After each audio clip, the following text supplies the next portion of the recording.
Shalom, it's Rabbi David Barron with a special message for the Jewish holiday of Shavuot.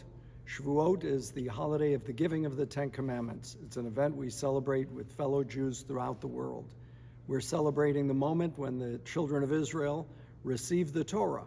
Moses descended from the mountain with the 2 tablets of the law, with the covenant, the Decalogue, and in there were contained the basic laws of human decency and civilization.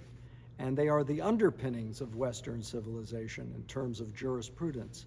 And yet, we live in a world where we see the concept of thou shalt not murder completely turned on its head, where the people who are defending their people, who are attempting to rescue their hostages, who are attempting to defend their lives after the brutal attack of October 7th, are being called the murderers and the perpetrators of genocide. It's a complete Orwellian turning upside down of the world of ethics and human decency.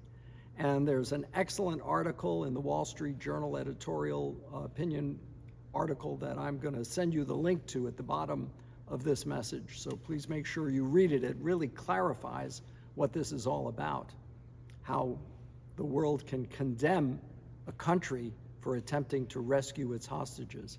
And all of us know the truth. Release the hostages and a ceasefire would take place. But no, they're being brutally held, tortured, held in confinement. It's just a horrible state of affairs. And then we look on our campuses and we see rising anti-Semitism. So my message to you on Shavuot is what made the Jewish people resilient. It was their coming together, unifying and standing as one at the foot of the mountain to receive the law. And recognizing that we all have differences, political, ideological, philosophical, but at a moment of need, at a moment of crisis, we come together and unite as one people. And that's the power of the message of Shavuot this year especially. For many of us, the idea of adhering to laws and commandments is not that simple. The truth is, we recognize that people break these laws and other minor commandments as well. The mitzvot, they're actually an entire overview of mitzvot that constellation represents the Jewish life, performing as many good deeds in the course of our lifetime as we're given years of life. And that's our mission as a Jewish people, to also bring the light of the Torah to all of humanity, not just to fellow Jews. And as we aspire to that mission, and as we acknowledge our faults and frailties, we remember that one thing unites us, our faith and our beliefs. And I hope that all of us can take this message to heart. This is an important time, and a lot of people ask me, but Rabbi, what can I, as one individual, do? One individual is capable of accomplishing tremendous things. And if we look at the history of humanity, we see that one simple individual uniting with others, bringing others together to a common cause, can accomplish so much. It starts with the individual. And that's one of the unique things about Judaism, is that it valued the life of the individual. Every person counted. Every person was of great worth as being created in God's image. So I encourage each and every one of you not to underestimate what you as one individual can do. You know, it all started here at our temple. Our temple is the central place for pro-Israel advocacy. We held the first rally after October 7th in the Jewish community with other organizations. We were the site of the Yom HaZikaron, the Israel Memorial Day, and a tremendous concert. And just last weekend, we observed the upcoming holiday of Shavuot, which will be on Wednesday, with a special Shabbat service that many people attended here in our Temple of the Arts home, the Saban Theater, in our beautiful rotunda.